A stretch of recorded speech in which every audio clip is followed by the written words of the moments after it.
Hey everyone, welcome to another Bleacher Preachers podcast episode.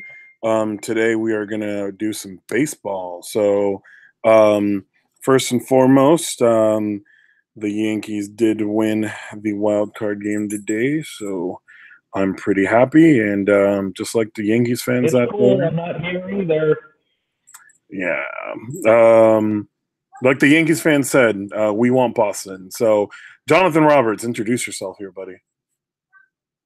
Oh, we're partying like it's 2004 today, man. Ooh, we got Red Sox Yankees in the ALDS of all series, so it's a little unceremonious. It's going to be a best of five. So, regardless, I'm excited. This is how it should be, and I'm ready. We'll see how Chris Sale does on Friday. I mean, that's a tough game one starter for the Yanks. So we'll get that back a little bit later. Before we really dive into the playoffs, kind of want to put a little cherry on top of this regular season that we just had. Didn't end till 163 games this year. So John, overall, give me your biggest takeaway from the season. I think the biggest thing I liked about this season was the youth renaissance for baseball. We saw a lot of guys in the under 25 gap really take more of a center stage in this game. You know, you look at the Javi Baez's, the Ronald Acuna's, the Mookie Betts, the Bryce Harper's, Chris Bryant's, Shohei Otani's, who I've had my reserved opinions about, but I think the game has a good amount of young blood in it. I think it's going to help reverse the direction baseball's been going in. It's going to bring in more interest. I think it's going to bring in more viewership at the same time. So we need to give these kids the credit for making baseball fun again. A lot of my favorite players I like watching now that aren't on the Red Sox are these young guys that have that infectious, you know, fun personality about them that makes the game watching for me. We've been stuck in a very mundane, almost stale state of baseball now for almost 15, 20 years where it's been the same team, same players. But now we see big markets reemerging with young studs again. And I think it's been not only good for the game, but it's made me as a baseball fan love it and appreciate it even more. So I tip my cap to the young guys for, breathing life into this game again. Yeah, no, 100% agreed. Those young guys that are making us excited for the sport again, that's something I love about baseball. I mean, hearing these guys' names, I mean, names that John didn't even mention, Juan Soto, such a young player out there in Washington that The has a young really Yankee bright players. future. Yeah, no, and you're right. And so, you've got the Miggy Andujar's and Gleyber Torres's and John, I know you're gonna grill me here, but I'm even gonna put Shohei Otani in that group. I'm on the hype train, so is our buddy Rob here. So, I'm excited to see how he does as a full time DH next year. Um, but that's another story for another time. My biggest takeaway for the season is actually kind of the old guard getting escorted out. So um, I think we've seen the last Major League Baseball game for Ichiro. I think we've seen the last Major League Baseball game for Adrian Beltre. And then I definitely know that we've seen the last baseball game, professional baseball game for David Wright. So, those guys that I grew up watching that made me fall in love with the sport first and foremost are definitely those guys that I'm going to miss seeing. I mean, Adrian Beltre, even at age 39, was one of the best top third basemen in the majors. Ichiro coming over from Japan and just putting his stamp on the game. And David Wright, yeah, we Well, know the injury. Ichiro,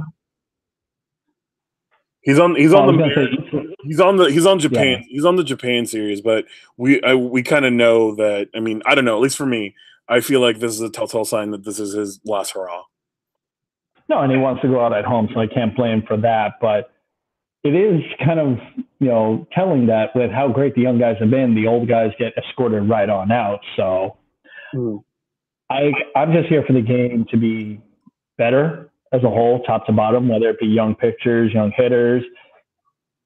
And I know I can speak for myself on this one, but I think for the game of baseball as a whole, they need these young guys to take over. They need things to change drastically. We need the personalities again. And if it means some of these older guys being escorted out, like you said, Alex, I think it's needed to keep the game alive. No, agreed. And the last point that I was going to make before we kind of jumped on that Ichiro tangent is, David Wright, despite all the back issues and injuries that he had, still just not a polarizing player, but just a spectacle to when he was young and upcoming, and that left side infield of Jose Reyes and himself. So I definitely will not put him on the plane of a Derek Jeter getting retired just because that's the bias in me. But happy to see that even though Jacob deGrom had a monster season, the Mets can kind of hang their hat on something before the season is over. And that's something I definitely kind of want to actually touch on before we really move into the playoffs. I think we've heard a lot of discussions about, is Jacob deGrom going to win Cy Young, yada, yada, yada. He didn't win that many games. He still ended his season above 500. So, John, real quick, give us your take on the whole deGrom for Cy Young. Now, not only does Jacob deGrom deserve the Cy Young, I think he gets a little bit more recognition in what he did for a pitching statistic standpoint. I mean, we're talking about someone that had he just gotten literally just a handful more of runs, you're talking about one of the most dominant seasons in all of baseball history. But just to kind of give you an idea, Alex, his record, it was 10-9, but he finished with an ERA of 1.70 in 32 games started, pitched 217 innings, and recorded 269 strikeouts.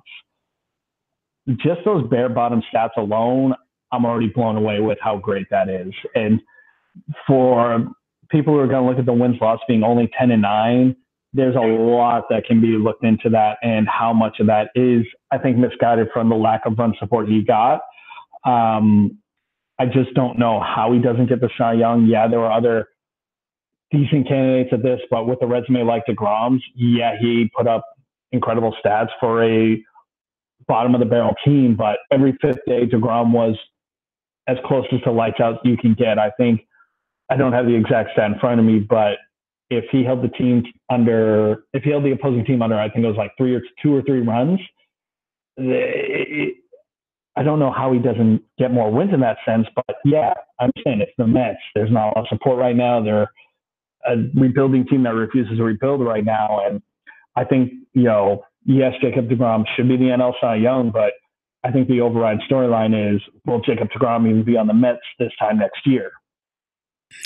That's a very interesting conversation to think about. I mean, I definitely think he's a great bargaining chip, and especially on pitchers, you got to sell when they're high. One thing I will definitely say is I think if his record was better, we would be having the discussion of Jacob deGrom, Justin Verlander comparisons of MVP, right? So would he be an MVP? I mean, I honestly think if the Mets were a playoff team this year, that would be a legitimate discussion to be having.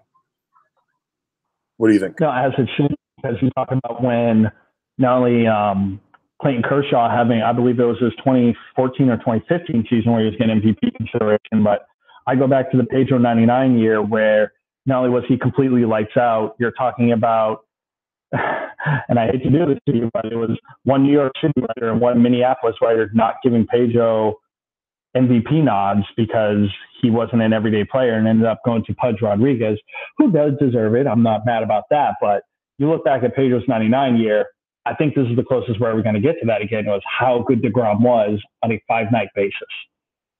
Yeah, agreed. 100% agreed. So, so kind of that's really our 2 biggest things for the season. Also, kind of wrapping up deGrom there. So, really, let's dive into the playoffs. So, like I said, game 163 that happened on Monday. Brewers beat the Cubs, and then the Rockies lost to the Dodgers. So we had the wild card game. First and foremost was Rockies versus the Cubs in Chicago. Just kind of really, John, what was your impression of the Cubs there? They ended up losing 2-1. Now, I'm talking for our buddy Rob on this point, which, Rob, I don't know if you're busy or if you got a lot going on right now, but I really want you to defend the Cubs' honor in this sense. So I'm going to fill in for you as best I can right now. But I think he put it best is when he told me in our baseball group chat is that they just simply ran out of gas at the end. They were struggling to put up runs. Offense wasn't clicking. Guys had went cold at the right time, and the entire offense just hit a wall. I believe you're looking at, I think Rob pointed out, it was like 2 runs in something 23, 24 innings played. And you just don't normally see that out of a Joe Madden team that, comes up with timely hitting, that has a lineup structure to produce when there are certain situations that call for it. So it is disappointing to see the Cubs go from the best record in the National League to out of the playoffs before the playoffs even officially, and I say that with air quotations, start with, not even making out of the wild card round. So I believe the Cubs did catch a bad break in that sense because you look at the other side, and this is me playing devil's advocate now. The Atlanta Braves had a worse record than the Chicago Cubs, but because they won their division outright, they didn't have to put up with any of this. The Braves get to sit at home and wait for all this to get played out. But the two teams, and the Brewers and the Cubs, had better records, had to actually not only figure out who won the division, but only one of those two teams was actually going to get in to the actual playoffs. So, yeah, the structuring of the playoffs may have screwed the Cubs up a little bit in this sense, but at the end of the day, they just didn't get any offense going. John Lester has a vintage playoff performance. He holds the Rockies to 1 run over 7 innings, but he just can't get the support he needs. The Cubs tie it up later in the game, and I'm sorry, I'm jumping ahead to the Rockies game now, but they tie it up later in the game, and they just can't get that next run across the board, and it sinks them. But I think credit does have to go back to the Colorado Rockies, who not only turned it on the second half of the season, but got themselves into this position to at least fight for this game. Yeah, they lose game 163 to the Dodgers, but to even be in this position to get in the playoffs, I credit the Rockies' ability to not only come with timely hits, but just I think their 1 through 6 hitters were absolutely on fire for the entire stretch of September, and they were able to carry over into October to get them into the wild card game and now into the divisional round. Yeah, no, I'm definitely with you on all points there. I think the Rockies are a very impressive team. What I will say about the Cubs, I think they just exemplify how hard it is to be consistent in this game. Yeah, John said it. 2 runs over 2 games, one that went extra innings. But you look at that lineup and that pitching, that entire team. I don't want to say it's just that lineup, and they should be producing at the high rate. So John Lester, yeah, like you said, pulled it together, or not pulled it together, but showed us vintage John Lester. It was just the runs part that didn't click for him. One thing that I definitely will criticize Joe Madden on, and I told John this last night, is I understand why you have Terrence Score on the squad. Speedster has 26 major league stolen bases, 27-year-old rookie, 1 major league hit. So I honestly, maybe that was a strategic move, going like, hey, we need his speed, we need him on there. But I just didn't like it. I'm just gonna be frank with you guys. Didn't think it was the right move, especially in that situation. For the Rockies, definitely love what Kyle Freeland did yesterday. He was lights out, pitching excellently and picking his spots excellently. Anthony Rizzo beat him once, and that was really the difference there. So I don't even think, because it was bases loaded, and then they struck out the Adam Ottavino struck out the guy. So yeah, for the Rockies, it's fight. It's a lot of fight, and that sometimes that gets you through. Definitely think it was a well contested game for both teams, but Rockies edge it out, and they're gonna go on to face the Brewers. So great. So now let's talk about the AL wildcard game. That actually just wrapped up a couple hours ago. Actually, not even. I think it was like an hour ago, actually. And the Yankees absolutely shellac the A's. I mean, 7-2. John, what's your first impression about the game? It's sad.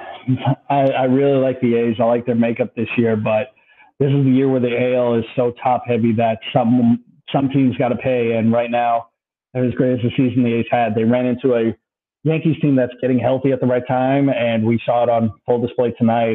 Judge and Stanton both hit balls to New Jersey, so it's going to be a scary second round for whoever's got to play the Yankees. And like you said, we'll talk about that later. But my condolences go to the A's because it just seems like they always run into the big bully of the American League, and they always put together a scrappy team. Bunch of they call it green collared players out there in Oakland, but it's just the Yankees machine right now it's turning on. And I think that should scare the rest of baseball because when this team gets clicking, look out. This was the same Yankees team that just set the major league record for home runs in the season. That's with Aaron Judge missing time. So we still have the ability to put the ball into orbit. And like I just said, we saw that tonight. Where there was a lot of doubt about Luis Severino being able to pitch in a wild card game like this. And I know a lot of people are going to look at the innings that he didn't even make it through what's classified as a quality start, but I think he did what was asked of him. He didn't want to go too far. You want to keep him somewhat ready for the division series. So at least Aaron Boone was somewhat mindful in stopping a potential A's rally, getting Severino out there and kind of getting things back in the Yankees' favor. But story is the Yankees won 100 games this season. I know a lot of people still look that they did, come in second to a record-setting Red Sox team, but by no means does this Yankee team should be discredited because I think they're just as much as a contender as any other team in the playoffs right now because they have I don't want to say just raw talent, but they have that sleeping giant in them to kind of, wake up and, legitimately scare their opponents. So I think this was the Yankees flexing their muscle tonight. They put down the little market team again. I'm just going to go off on a tangent right here. It seems like it's the Yankees that always put out they terrorize the poor Minnesota Twins. Like that's just never going to stop. It's like they just always put the Twins and take their poor lunch money.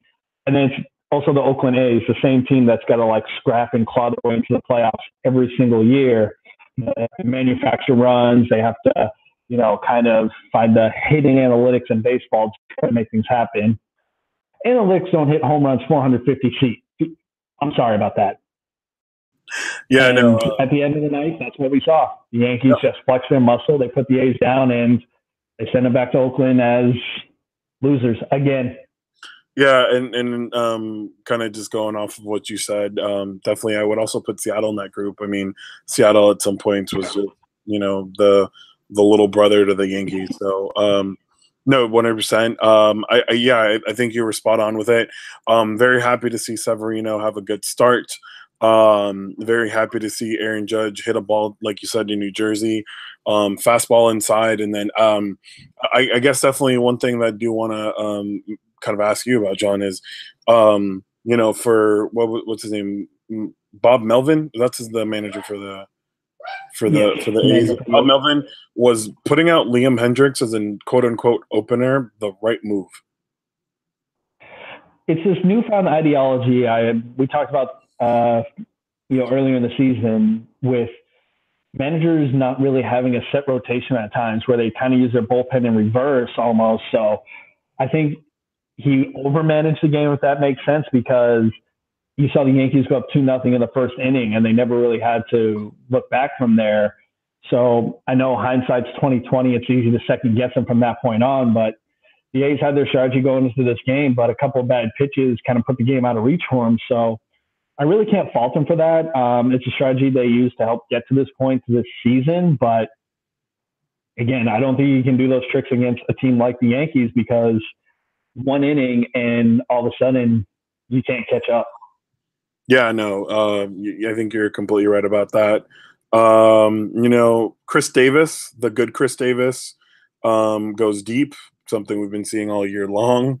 So, that's definitely a bright spot, I would say, for Oakland. And really just looking at this team, there's no way they're not back here next year.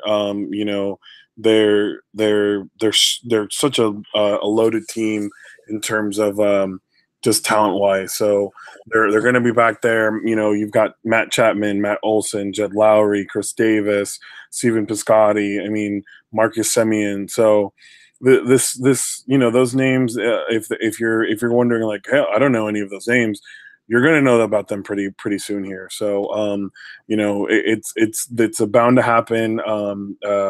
Definitely, wish that they weren't running into the Yankees, I guess, just because I'd like to see more of this team. But I'm happy with it. Luke Voigt, another home, another a triple.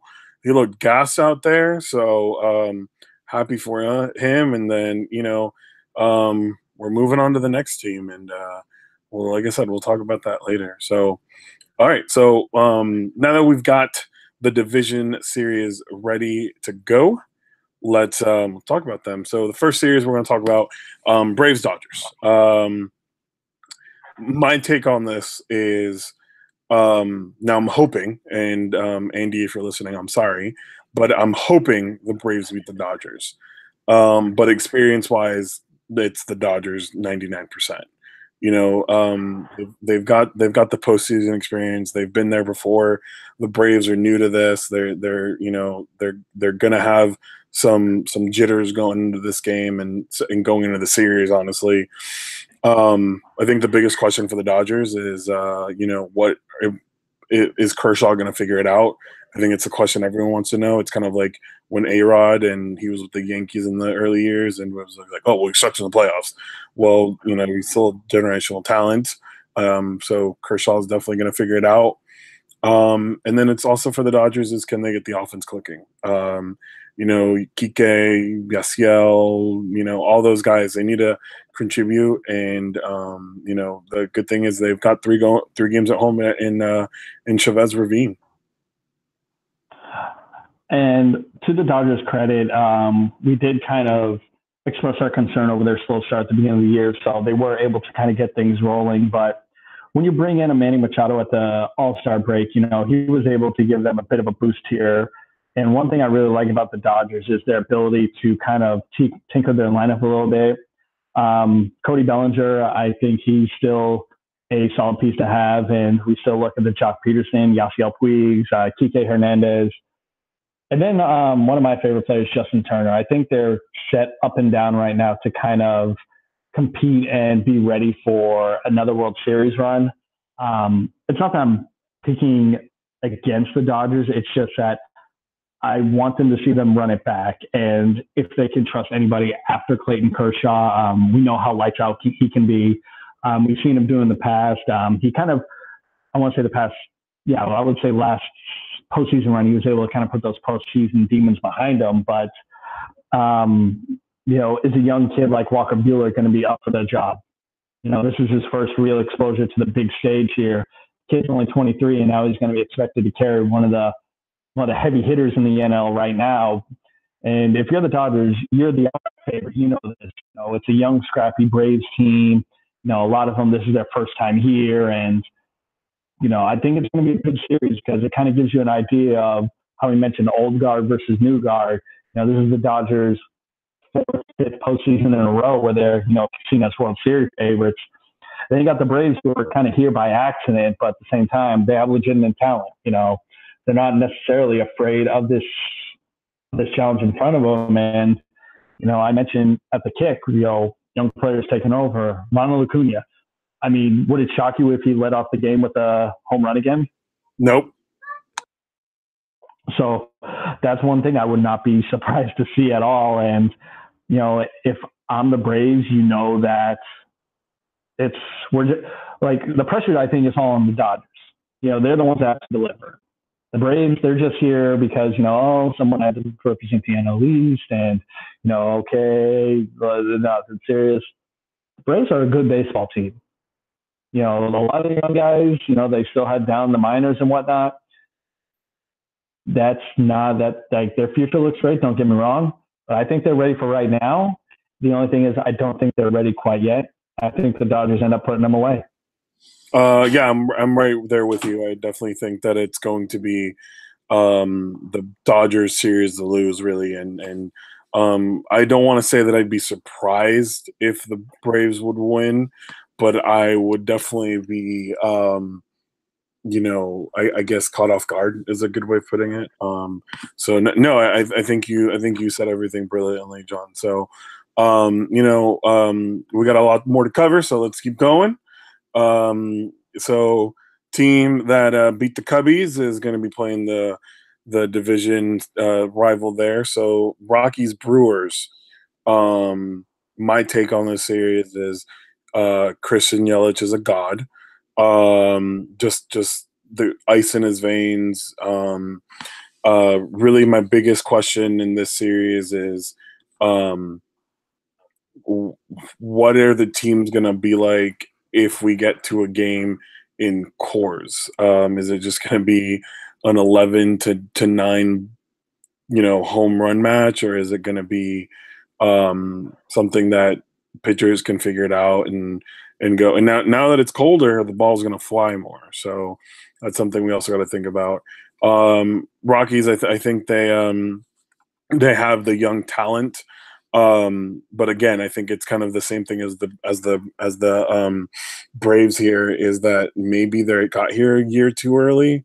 Definitely not the Nolan Arenados, the Trevor Stories, DJ LeMahieu's, but it's kind of the guys that are around them. I mean, Carlos Gonzalez is a vet, definitely, but you've got that guy David Dahl. Charlie Blackmon hasn't been here quite often as they have been, and it's also the pitching. I mean, Kyle Freeland did an amazing job, but can we get a repeat performance from them and Chad Bettis and Adam Ottavino and all those guys they signed in the offseason?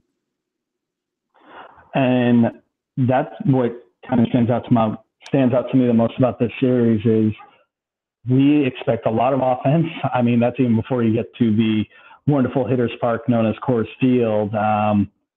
It's going to be up to the pitchers to try and keep this ball in the park as much as possible. And, I look at the Brewers staff and I look at the Rockies staff, and neither is going to jump out on paper on you. But we saw Kyle Freeland throw an absolute gem the other night in a hostile environment at Wrigley. So it's not impossible. So I wouldn't necessarily be surprised if we see some decent pitching. But I think the series comes down to the offenses of each team. And I've looked at the Brewers' offense as probably one of the better ones all season.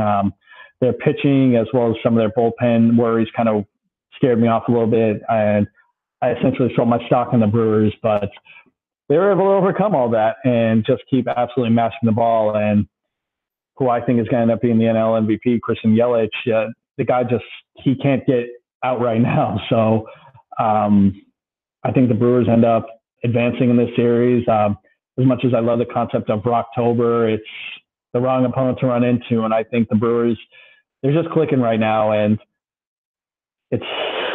I know power numbers don't necessarily translate over in the playoffs, but right now I think the timely hitting of the Brewers, this could be a run for them, and they have the guys to do it. As much, not to say I'm necessarily rooting for them. I love seeing the little guy come through. So I would love to see Colorado advance through, but I just think Milwaukee has too much firepower right now.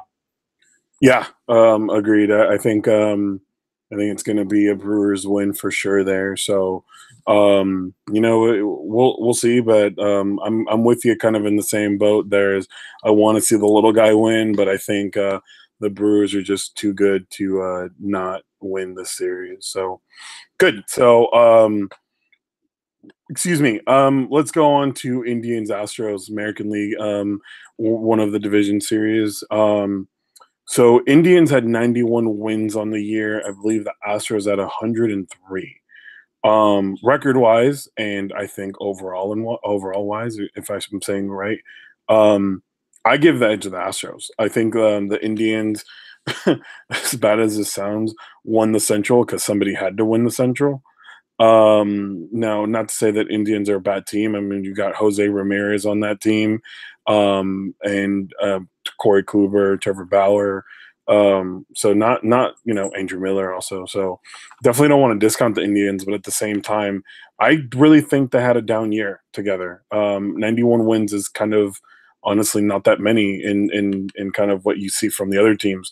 Yankees had 100. Astros had 103. Boston had 108. So I mean, you might think, oh well, they won the division. What does it matter? But those 9 wins matter. Kind of tells you where they're at. One thing that I definitely will say about the Astros is they've got the firepower. Bregman, Gurriel, Jose Altuve reigning MVP at the moment. Correa, all those guys. That lineup is scary. 1 to 10 or 1 to 9. And then you've also got the guys on the mound. You've got Verlander. We saw that last year. We also saw uh, Garrett Cole have a really good year. Started off really hot, but kind of tailed off there. And Dallas Keuchel, I mean, you can just imagine that's 1, 2, and 3. That's games 1, 2, and 3, which you're probably seeing Bauer and Kluber and Carlos Carrasco from the Indians. So, I think overall wise, I'm giving the edge to the Houston Astros. So this might be the hot take of the episode, but I think the American League World Series representative comes from this series. Pretty much for the same reasons you just mentioned, Alex. That Astros, they're your defending champion. They ran back a lot of their squad this season and had a solid season up and down. They were able to take care of business in the West, and their guys, again, getting healthy at the same time, clicking at the right time. They had their midseason swoon. I think Correa was out for a little bit. Altuve went down with a little bit of a struggle. But I think the Astros will be honestly just fine. And the flip side, I look at the Indians. I love their rotation. If it wasn't for historical seasons by Mookie Betts and Mike Trout and JD Martinez, Jojo Ramirez would be the MVP, who had an incredible season himself. So I really like both of these teams. I sucks that they got to play each other in the first round. I'm going to go a little bit against you on this one because I like the Indians a little bit more. The reason I do is just something about Terry Francona in the playoffs. He's able to kind of get the right matchups. He manages the game almost perfectly to a T. I like his rotation just a little bit more because when I look at the Astros, I think they're starting to run out of gas just a little.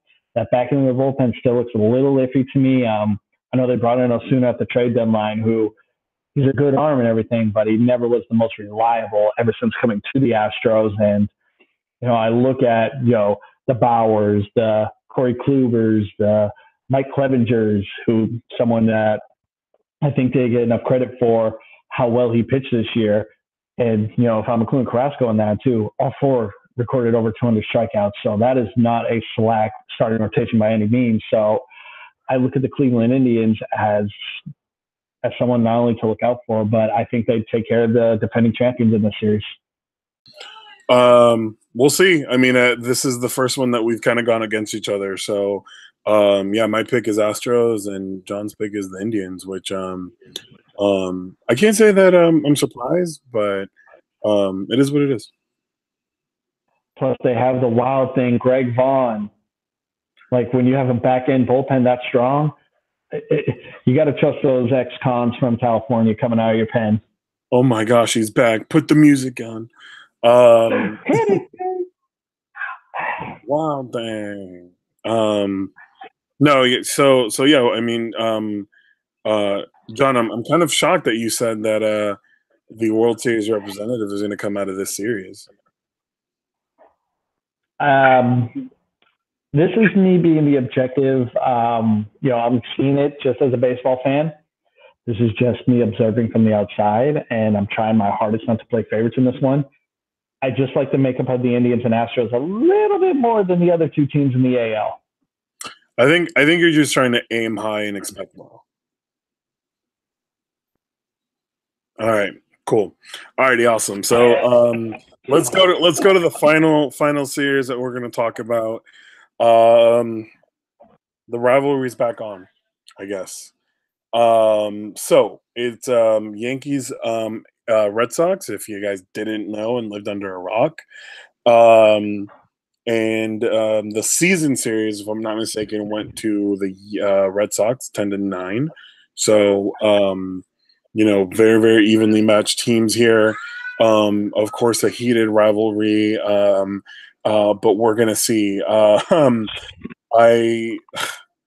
The skeptic in me says Red Sox all the way. I mean, how can you control JD Martinez and Mookie Betts and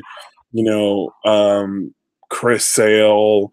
Rick Porcello was good down the stretch, and You know, what David Price we're going to see, that's yet to be determined. Really, and something that we've discussed independently here, John, the biggest question for Boston is what's the bullpen gonna produce? Is it gonna be Brandon Workman being great? Is it gonna be Craig Kimbrel crumbling in the eighth inning, ninth inning? Um, so that's really the biggest question mark for me as far as Boston. For the Yankees, can Mike Stanton, because I refuse to call him Giancarlo until he gets his crap together, can he produce and become a glimpse of the NL MVP that he was last year? And then the other thing really is our oldest Chapman going to be able to close off games? I mean, we saw it in the second half of the season. He said, "Oh, it was just rust. It was just rust." He closed it out tonight against Oakland, but it was also 7-2. Where to begin? Where to begin? So I'm looking at the Red Sox as a team that, on paper, they were the 108 win team that set all these records not only for the team but took the American League by storm, and they needed all 108 games to get themselves home field advantage in these playoffs. So I'm not going to discredit them for the incredible regular season they had, because Yankees were pretty much on your tails for most of the season, where you're able to create a bit of a cushion towards the end. So I'm not really looking into those numbers per se, but when I'm looking at the playoffs now, Chris Sale has yet to deliver in the playoffs. And yeah, he's only been on the Red Sox for 2 years now, but last season was kind of an unceremonious performance for him. You really haven't seen much out of Mookie Betts in the playoffs. Xander Bogaerts either. So, does JD Martinez make that much of a difference in the playoffs? We'll see. But my biggest concern is the pitching, and that's both the starting and relief. David Price has his postseason demons, and that's even before he gets the Yankee factor. And let's face facts here. He can't pitch in Yankee Stadium. There's something about looking at that lineup in that stadium. It just ruins him, and the Yankees just are able to own all this real estate in his head. And then, Rick Porcello had a pretty good outing against the Yankees this year, but he's also had his struggles with them in the past. And biggest weakness of this Red Sox team is the bullpen. There's no one to get to Kimbrel consistently. Joe Kelly's fallen off a cliff. You're looking at a guy named Ryan Brazier who, he had his moments this year, but even then he's crumbled a little bit in crunch time. Matt Barnes, another one that's just completely fallen apart. So there's no reliable middle to late relief guys to catch you to Kimbrel. And ultimately, this is, again, an objective baseball fan speaking in me. I can't trust the Red Sox yet. We're talking about 2016 and 2017, very unceremoniously exits from the playoffs. Yeah, you played the Indians, who went on to the World Series that year, and then you lost the eventual world champion Astros last year. So it's not that they're losing the slack competition. It's just they've been very flat in these series, and I'm very, very nervous to put an investment in this team to think of as serious World Series contenders. They're in the dance. That's what matters, yes. But what they're going to do in the dance, I'm not entirely sure. And then, like I mentioned at the top, the Yankees, they got their confidence back. They finally get Aaron Judge back in the lineup. He's swinging the monster stick again. He's got his Bass brother behind him and Giancarlo Stanton. Didi Gregorius is back in the lineup, which, is a heaven sent for the Yankees. And then tonight, like I said, Luis Severino rediscovers his confidence, which is now setting up J.A. Happ for the ALDS, who has actually had pretty solid outings now against the Red Sox since being acquired from the Blue Jays. So I look at this matchup right now, and right now it's in the Yankees' favor. I look at how they're playing recently. I look at, how they're built from top to bottom. I don't think they're afraid of the Red Sox. Yeah, they took that nasty 4-game sweep back in August, but that's behind them now. That was when they were missing some key guys, and they were in the midst of a cold streak where they were losing to bad teams. And I think the Yankees got their bad baseball out of them. I think they're able to take the Red Sox best shot and then counterpunch it. And we're looking at a 5-game series, which, it can go either way. But right now, I think it's the Yankees that come out of this one victorious. I think you and me are just again, aiming high, expecting low. Because I give it to the Red Sox, and I think the biggest reason for me is because one thing that I definitely expressed to you at some point during the season, and I may have said it on the show, I may have not, but was the Red Sox have to come down eventually. I was like telling myself, I was like, they're gonna go on a streak of losing games. The Yankees are gonna go get within a couple games. That's gonna happen. The Red Sox are gonna end up losing some series here. I kept telling myself that. Never happened. Absolutely, just never happened. I don't think the Red Sox had more than like a 3-game losing streak the entire season. Could be wrong about that. I'm not even sure. John says once. So only once this season they lost 3 games in a row, and Yeah. they turned that around real quick. And then they went, I want to say, on like 800 win, like an 800 percentage win pace, and that was complemented by the 4-game sweep to the Yankees. But I can't look at regular season performance or stats right now and take it too seriously because this is a whole different season. It's a different intensity. It's a different makeup, and I can't trust the pitching. We don't know what Chris Sale is going to be yet. We've been told that his mechanics will be tinkered, that he's been taking it easy thus far, but I don't think guys can just flip it on like that. That's your bona fide ace. If he's not ready to go at the same intensity he has been, it's a big drop off from Chris Sale to a postseason David Price or a postseason Rick Porcello. Yes, these guys have Cy Youngs, they have regular season accolades, but what are you going to do when it's Red Sox Yankees, when it's, backs against the wall, that, it's do or die, game in, game out, because neither team wants to fall behind this series. They don't want to look at going into the opposing ballpark either having to win a game or trying to clinch at the same time. It's kind of a two-way street to where, who's going to blink first? And just hard pressed to trust the Red Sox because of what they've done in years past. We'll see. Now, I'm definitely going to vote for. I'm going to go to free of the Yankees, but I don't know. Again, aiming high, expecting low. All right. So, that's it. That's the series. So I think just to recap, we both picked the Dodgers. We both picked the Dodgers. We both picked the Brewers. Yep. I went Astros. You went Indians. I went Red Sox. You went You went Yankees. So, I guess in the American League, we just differ to not trusting our teams. But I think that's going to be it for us right now. Is that correct?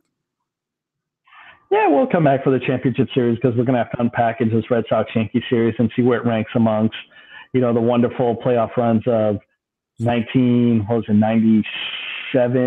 99, 98, 99, 2001.